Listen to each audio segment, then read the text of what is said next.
All right, I just got to call one of my students. He's not able to make the video call, so we're going to be doing a live actual phone call, like a real phone call, no video. He's out rehabbing a property right now. He'll go. Hey, what's going on, Justin? Hey, what's going on? How's it going, man?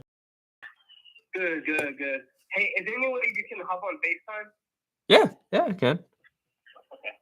Actually, hold on. Let me use a different. I'm gonna FaceTime you with my laptop because this is my Google Voice number, so I'm gonna FaceTime you on there. Okay, that'll work. Okay.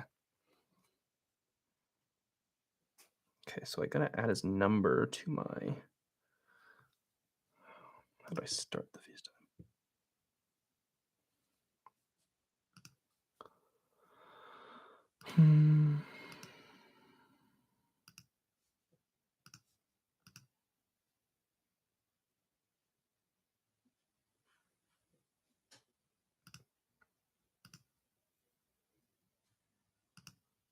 Wait, why am I not able to pull a different camera?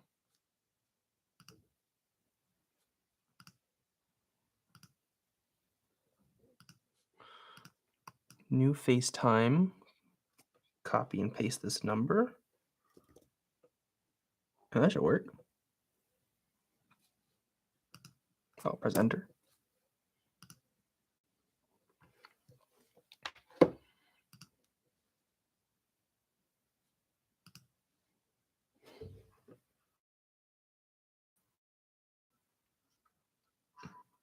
What's going on, man? All right, man. Pretty good. All right, so I finally finished this house. About 5 months. I had because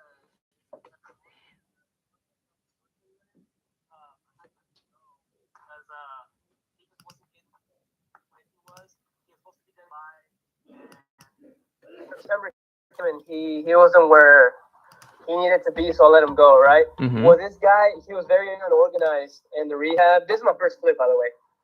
He was very unorganized in the rehab and would jump from things to things without really finishing anything. So it ended up costing me a lot of money, to get it done. But I'm here, But I had a few things. So I have a buyer. I don't have this on the market yet. My wife's an agent, and she knows this other agent that their buyer wants to come look at the house, and they're interested in it. Their FHA, they have an FHA loan. I was gonna see if like maybe you knew like the top things I had to look into for it, to make sure it goes through. Yeah. So for FHA, the big things is like they're gonna want all the safety stuff good to go. So like any big issues with safety, electrical or anything like that, it's also gonna be termite. They're gonna want all termite section 1 items fixed on termite. If you don't know the difference, section 1 items on termite are just things that a termite inspector will come and they'll say these things are active problems that they need to be addressed. Section 2 items are like, hey, here are things that I see. They're not problems yet, but like they will be. So they're gonna want all section 1 items fixed. Any like mold, anything that looks like that I can see on. There's nothing there, but like on the exterior, if there's anything like paint chipping, falling, like they look at that kind of stuff. Okay, so I was gonna ask you on the paint. That's kind of why I wanted you on FaceTime. Okay. So I have a painter. He scraped some of the paint off, but he said some of the paint we weren't able to scrape off. Ooh. Okay. Yeah, he says it was kind of stuck there, and he just kind of painted over. He primed and painted everything. Mm-hmm. So I was gonna see if maybe like things like this would be like an issue. I don't know if you can see that. That might be. Maybe. I mean, the thing I do is I'd call. Maybe just call the lender. I would call because every lender is gonna be a little bit different. And just ask them, hey, what will your FHA inspector specifically look for? And just see if they mention paint. And if not, you can say, hey, what about like chipped paint? And they might ask you, well, what type of exterior is it? Wood or what? If it's wood, it might be called out. Might be. Yeah. So let's see. Hold on.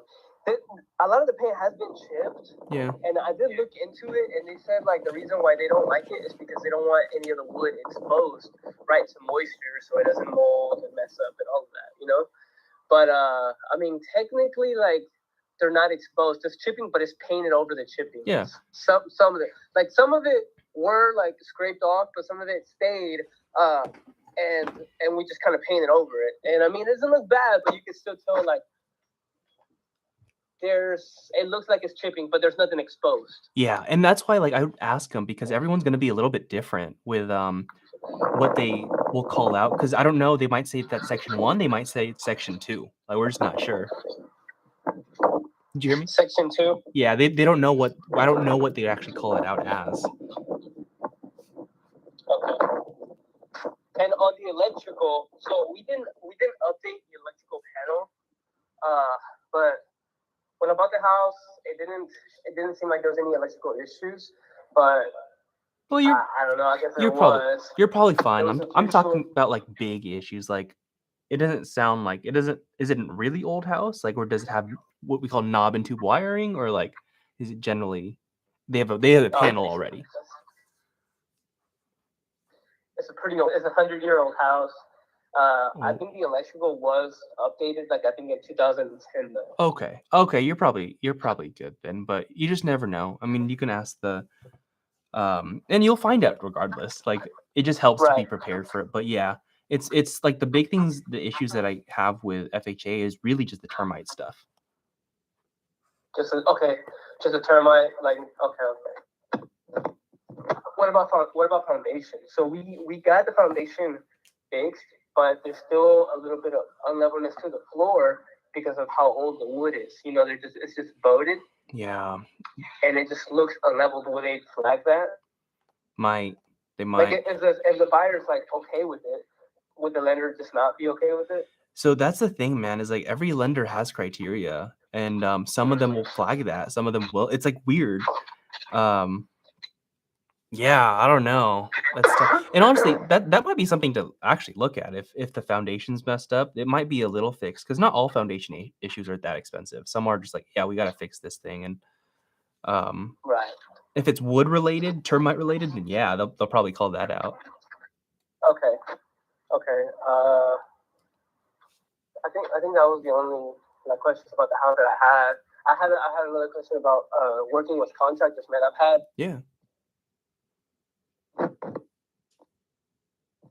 I just want to move forward, doing better. You know, like whenever I work with these contractors, man, I feel like sometimes like maybe I'm not being as specific enough when it comes to what work they're doing. And a lot of them want like payments like like half now and then later when they finish the rest. Like, do you like the contract that you guys make with them? Is it very official or is it just kind of written? No, it's it's generally pretty official. Like, we'll have like, here's the payments. Maybe we'll pay it out in draws or something. They're not specific in the sense of like, here are the exact amount of draws, like payments that will make them. So it's not like, hey, I'm going to give you half of everything right now. Because there's some big projects, you pay 50 grand, 100 grand. So usually it's like, I'm going to pay you in increments. They might vary, but in general, increments as we see progress being done. And so every week or so, you might just update them like, hey, what's the big thing you need to get accomplished, just so that, like, because they'll have their order of what they need to do, and you might say, hey, like, I need this done because I know this costs this much, so I'll be able to pay you 5,000 once I see these items done. But yeah, I never pay like half of anything up front. Uh-oh. Do you recommend like getting a lawyer to do it for you? Sorry, you cut out when you were asking the question. Sorry, I said, do you guys write up your own contracts or do you hire a lawyer to do that for you guys? No, I mean, I got mine from like when I was my first mentor, when I just kind of used his contracts. And honestly, they sign mainly the scope of work. It's like they'll sign the scope of work and might have details at the beginning, but it's I don't think we drafted with an attorney or anything. Alrighty. Yeah. Let's see. But Oh, you're just what time? you're mainly having trouble holding them accountable and stuff? Or like what's the main Yeah. So like that's the thing. Like they'll tell me like, hey, I'll get this done in like 2 3 weeks. Like when this guy when I fired this guy and I basically subbed everything out, you know, and I've never worked in construction my whole life, so I wasn't really sure of the order of operations things needed to be Oh, done. And I mean, some of them guided me and all that, you know. But the thing was, oh, they'll tell me like, oh, I need I'll have these like let's say windows and doors done in like a couple of days, and then it really took them like 2 weeks, and I'm over here trying to get them to like hey man, like are you gonna come and finish what you said you were gonna finish in 2 days? Like I don't want to piss anybody off. I don't want to come out as an asshole, but I want to be able to like let them know like hey, like I need you to do what you said you were going to yeah. do at the time that you said you were going to do Yeah, it. no, you do need to do that. But I will say you subbed out everything, so you were the general contractor basically like gathering all the subs. You didn't have a GC, a general contractor? Right. That so like all the issues that you're talking about, that's what a general contractor does. I don't typically do that. I just find the GC. I'm like, hey, like you got a team, you're good. And they'll deal with all those issues because it's a lot, dude. That's why it's Right. hard. Right. um, Right. That I mean, but the reason I did that was because whenever this guy left, uh, so I ran my numbers basically on what I was going to pay him and what our rehab was and all that. But I fired him for so many reasons. You know, yeah. his estimations on the rehab were way off. He really just didn't know what he was doing. Like, Dang. and so I fired him, but I really didn't know what I was doing either. So I wanted to get a GC in here to finish it, but it was going to cost way too much, and I wouldn't make any profit. Honestly, I would have probably lost a lot of money. Oh, okay. You know, so I tried to just work with what I had and just subbed it all out, basically. Yeah, You that know, makes sense. I had some guys telling me like, hey, I tell them like, hey, I'm not sure about the order of operations. Before you come and do this work, what do you need me to finish first? And then I would hire a guy to come and finish those stuff first. You know,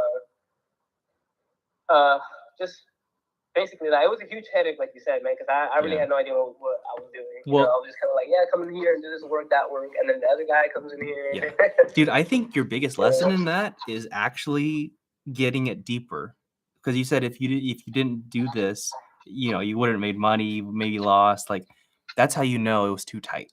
And so the biggest lesson is just always plan to get a GC because even if you don't need one, and you're okay with subbing it out, like yeah, you'll make more money, but you want to have the ability to, so that your time can be spent on getting more deals or other things. Because yeah, I'd never even done that, like very little. Like I usually have a GC and he's like, oh, I can't do this thing. I'm like, oh, cool, I'll just get the HVAC guy. But it's never like I have to get all the guys. Like that's hard. That's really hard Right. work. So what do you do? You just so what do you sub out? Do you sub like roof, foundation, HVAC, and stuff like that, or do you have your GC do that for you? Usually the thing that I will sub out and do get myself will be like HVAC, maybe granite. Maybe some of the GCs don't do granite